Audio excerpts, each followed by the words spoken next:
सरकार बना के दम लोगी। किसको हटा करके, किसको हटा करके? और उसके बाद उनको नहीं दिखाई पड़ रहा। बैंक ने खुलेआम ऐलान किया है कि आप लोग चलो मेहनत करो, हम भी पूरी ताकत से मेहनत करेंगे और 27 में इस सरकार को हटा करके बहुजन समाज की हुकूमत बनाएंगे। ये भाजपा के खिलाफ नहीं था।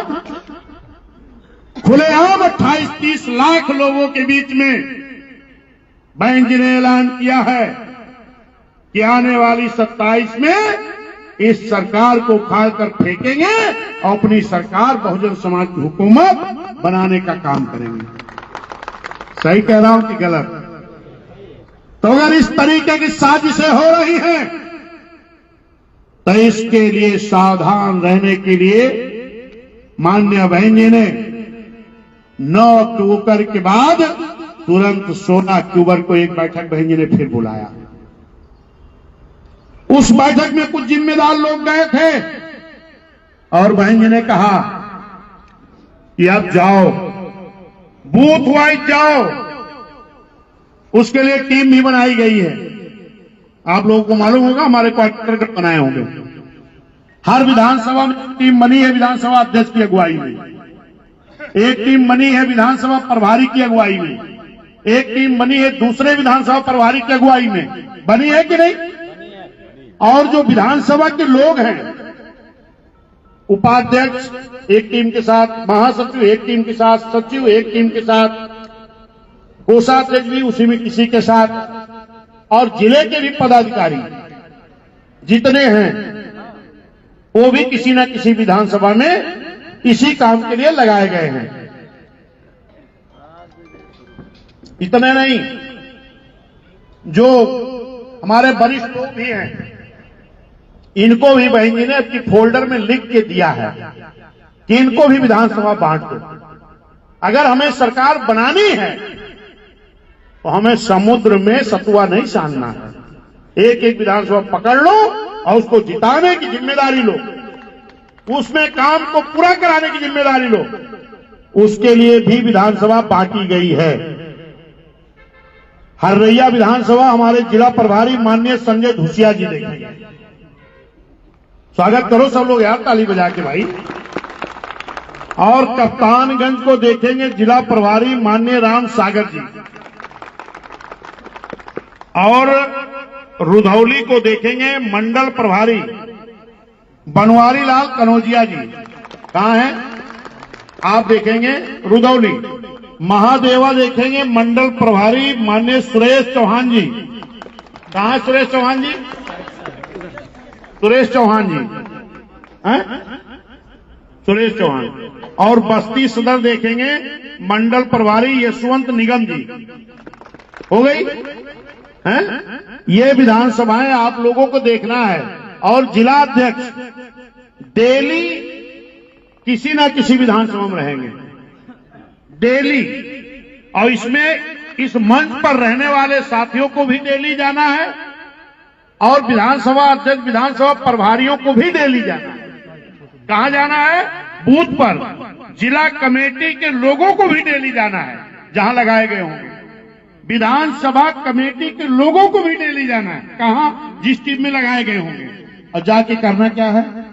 ये हमारे मंच वाले ये नहीं बोलेंगे कि मीटिंग नहीं हुई, कैंसिल हो गई। ये नहीं करना है। बूथ पर जाना है। और एक बूथ पर जाने के लिए हमें 10 दिन से कोई जरूरी भी नहीं कि तैयारी हो। बूथ पर जाना है। एक दिन ये हमारे कोऑर्डिनेटर प्रभारीगण क्या करेंगे, माननीय धुसिया साहब, एक दिन विधानसभा अध्यक्ष के साथ, जिस विधानसभा में भी लगे हैं, एक दिन विधानसभा अध्यक्ष के साथ उनको बताओ, समझाओ कैसे काम करना है, और दिन भर उन्हीं के साथ रहना है। मान लो किसी बूथ पर आप पहुंच गए, मीटिंग नहीं रही, तो 2 घंटा उस गांव में लोगों को खुद ही इकट्ठा कराओ, घूम घूम करके, और फिर उनको बैठा के जो बहन जी ने काम बताया वो बताना। अभी मैं काम बता रहा हूं। एक दिन विधानसभा अध्यक्ष के साथ, दूसरे दिन दूसरे विधानसभा जो विधानसभा प्रभारी होगा उसके साथ जाना कि विधानसभा अध्यक्ष काम बंद नहीं करेगा कि आज ये अब आए तो हमने किया, दूसरे दिन नहीं करना है। ये विधानसभा अध्यक्ष के साथ एक दिन रहेंगे, दूसरे दिन प्रभारी के साथ चले जाएंगे, तो विधानसभा अध्यक्ष अपने विधानसभा कमेटी के जो लगे होंगे उनके साथ जाके अपना बूथ पर काम करेगा। फिर दूसरे दिन, तीसरे दिन दूसरे प्रभारी के साथ, फिर चौथे दिन विधानसभा अध्यक्ष के साथ। ये डेली राउंड अप करेगा। सही रहेगा ना? और अगर आपको सरकार बनानी है तो मेरे साथियों हाथ जोड़कर निवेदन है, लापरवाही छोड़ दो। अगर काम करने में कोई दिक्कत आ रही है, मैं ये भी कह रहा हूं, हमें तीनों आदमी बहुत पेटेंट होने चाहिए। और अगर दिन में कचहरी जाना है, क्योंकि अगर काम करना है तो कोई भी परिस्थिति होगी काम करोगे, और नहीं करना तो बहाने तो हजार है ही। अगर कचहरी आपको जाना है मुकदमा लड़ने, तो एक बूथ पर सुबह चले जाओ, फिर दिन भर कचहरी में रहो, शाम कर एक बूथ और कर लो, काम में हो गया सुबह शाम में। और रात में आप अगर किसी भी गांव में जाओगे, हमारी बहन इंदू चौधरी जी को देखो फेसबुक पे, डेली किसी न किसी गांव में रात में मीटिंग लगाए रहती हैं, फेसबुक पे देख लेना। तो रात में तो आपको मौका मिल ही जाएगा। आप ये तय करो कि हमें किसी न किसी बूथ पर डेली जाना है। अब बूथ पर जाने का मतलब बात कर लिया करो, बता दो। एक गांव में कहीं एक बूथ होगा, कहीं 2 होगा, कहीं 3 होगा, कहीं 4-5 भी होगा। तो बूथ पे जाना है और ये काम जो भाई ने बताया वो करना है। काम क्या है? पहले बूथ पर पहुंच जाओ। अगर हमारा सेक्टर अध्यक्ष, सेक्टर सचिव अगर लोगों को इकट्ठा किया है तो बहुत अच्छा, आप तुरंत शुरू कर दो। नहीं इकट्ठा हुआ है तो 1-2 घंटा उस गांव में घूमो। ये मत कहो कि मीटिंग नहीं हुई, उस बूथ पर इकट्ठा करो, और इकट्ठा करके फिर चौपाल बैठक करो। फिर वहां उनको बताओ कि भाई आप इस गांव से कितने लोग गए थे 9 अक्टूबर को, तो लोग बताएंगे, तो उनको धन्यवाद दे दो। और अगर 9 अक्टूबर को नहीं गए थे तो क्यों नहीं गए थे, इसकी समीक्षा कर लो। इसका मतलब बूथ कमेटी, सेक्टर कमेटी हो सकता वहां सही ना रही हो, तो सेक्टर बूथ कमेटी की समीक्षा कर लो। पहला काम धन्यवाद दे दो जो लोग गए थे। दूसरा काम बूथ सेक्टर की समीक्षा करो। एक एक सेक्टर पकड़ो साहब, एक सेक्टर पकड़ो, उस सेक्टर को 1 दिन 2 दिन 3 दिन जितना लगे वो क्लियर कर लो। फिर उसका जो प्रोफार्मा भर जाए उसको दे दो विधानसभा अध्यक्ष को या जिलाध्यक्ष को, वो कहीं टाइप होना शुरू हो जाए। लेकिन उसकी फोटो कॉपी देना, उसकी फोटो कॉपी सेक्टर अध्यक्ष के पास रहेगी। ठीक है? फिर दूसरा सेक्टर शुरू करो। इस तरह करके अगर कमेटी बनी है तो एक ही दिन में समीक्षा हो गई, नहीं बनी तो बनाओ। अगर बनी है, कोई कार्यकर्ता हमारा नहीं काम कर रहा तो उसको बदल के दूसरे को बनाओ, तो उसको सदस्य भी बनाओ। और अगर बूथ सेक्टर कमेटी नहीं बनी, पूरी बनाओ, तो उसको फिर मेंबर बनाओ। नंबर 1 काम धन्यवाद देना, नंबर 2 बूथ सेक्टर कमेटी समीक्षा करना, नंबर 3 काम आर्थिक सहयोग दिवस हम मनाते हैं हमेशा, उसके लिए भी रजिस्टर मिले हैं। नंबर 4 काम SIR का फार्म भराना, लेकिन इस काम को नंबर 1 पे कर दो। SIR का फार्म भराना नंबर 1 पे कर दो। बूथ पर जाओ तो पहले टहल के फार्म ही भरा दो, फार्म भरा दो, BLA से मिलके, BLO का होगा उससे मिलके, फिर भीड़ इकट्ठा करो, फिर धन्यवाद दो, फिर बूथ सेक्टर की समीक्षा करो। ठीक है? फिर हम आर्थिक सहयोग दिवस, तमाम हमारे साथी कहते हैं कि BSP के लोग तो जब आते हैं तो पैसा ही मांगते हैं। ऐसे नेगेटिविटी भी फैलाने वाले लोग आपके बीच में हैं, उनसे सावधान रहना। जरा आप बताओ, सोचो, आप शोध करो, विचार करो, क्या कभी भी गरीबों के कोई मूवमेंट मिशन अगर चला है तो क्या कोई धन्ना सेठ पूंजीपति मदद किया है? नहीं। किसी में नहीं किया, तो आज क्यों करेंगे वो? भगवान बुद्ध क्या गरीब घर के थे? राजा के घर के थे ना? राजा के घर के थे, राजकुमार थे। इसके बाद भी जब उन्होंने इस देश में मानववादी व्यवस्था पैदा करने के लिए निकले, मानव को मानव समझा जाए इसके लिए निकले, संकल्प लेके निकले, तो उनको भी कितनी यातनाएं दी गई। उनको भी बहुत भिक्षु बनना पड़ा, उनको भी गली गली, गांव गांव, जंगलों जंगलों भटकना पड़ा। सही कि गलत? क्योंकि वो आपके लिए निकले थे। हम लोग इंसान के रूप में मां की कोख से जन्म तो लेते थे, लेकिन हमको इंसान नहीं समझा जाता।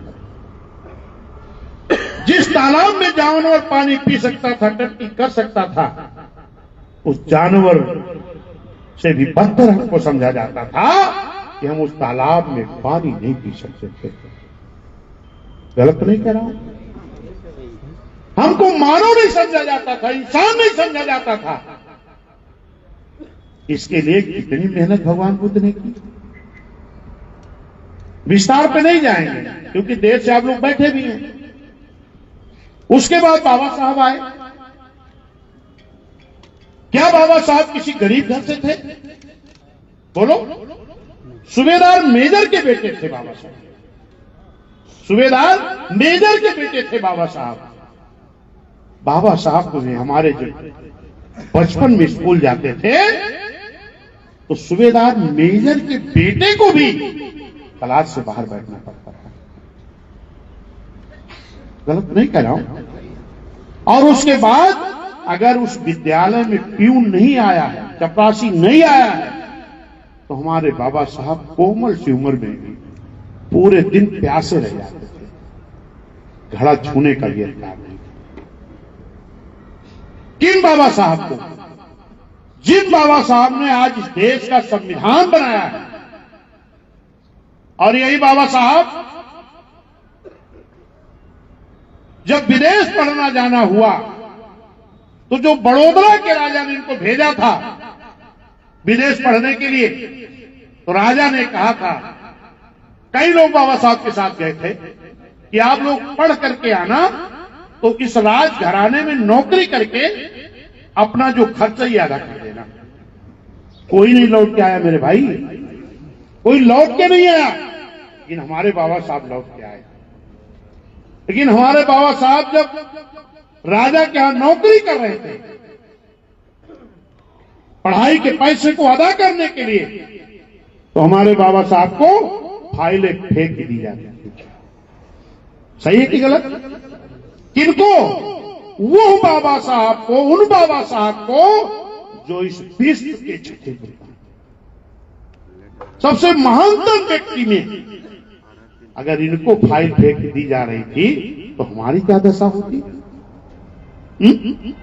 इसके बाद भी बाबा साहब एक दिन बहुत दुखी हुए, बाहर निकले, एक पेड़ के नीचे बैठकर रोए को। लेकिन रोने के बाद बाबा साहब ने सोचा कि अगर मेरे साथ इस तरह का दुर्व्यवहार हो रहा है और मैं हार गया, तो फिर इन दबे कुचले मजलूमों का क्या होगा? फिर बाबा साहब ने फिर अपने आप को चैतन्य किया और नेगेटिविटी को बाहर किया, फिर संघर्ष करना शुरू किया। तो हमारे बाबा साहब ने इस देश का संविधान बनाया, सबको वोट का अधिकार दिया, हम सबको हक अधिकार दिया। इस देश में रहने वाले सभी जाति, धर्म, समाज के लोगों को बराबर का मान सम्मान दिया और कहा ये देश किसी के बाप का नहीं, ये देश बाबा साहब के संविधान से चलेगा। बाबा साहब, ठीक है। फिर मानवर कांसीराम साहब आए। क्या मानवर मसीहा कांसीराम साहब कोई गरीब व्यक्ति थे? बोलो। ये भी आईएएस रैंक के अधिकारी थे। हमारे मानवर मसीहा कांसीराम जी भी आईएएस रैंक के अधिकारी थे। विस्तार से आप जानते हो। मैं थोड़ी बात समझा के आपको मोटिवेशन करना चाह रहा हूं कि मानवर मसीहा कांसीराम साहब को भी सूखी रोटी नमक पानी में डुबो के खानी पड़ी। मानवर मसीहा कांसीराम साहब को भी शमशान घाट जैसे जगह से कोट को लेकर के 5 रुपए का पहनना पड़ा है। किसके लिए? क्या जरूरत थी उनको? लेकिन इस समाज को उद्धार किया, इस समाज को आगे बढ़ाने के लिए ये सब संकट माननीय कांशीराम साहब ने झेला और एक नोट एक वोट नहीं मांगा। क्या मांगा कि नहीं? और जब फूलपुर चुनाव लड़ रहे थे माननीय साहब तो एक नोट एक वोट मांगे। एक बार जब जिले जिले जा रहे थे तो एक जिले में पहुंचे तो वहां के हमारे जो कर्मचारी लोग थे माननीय साहब के मिशन मूवमेंट के साथ ही थे,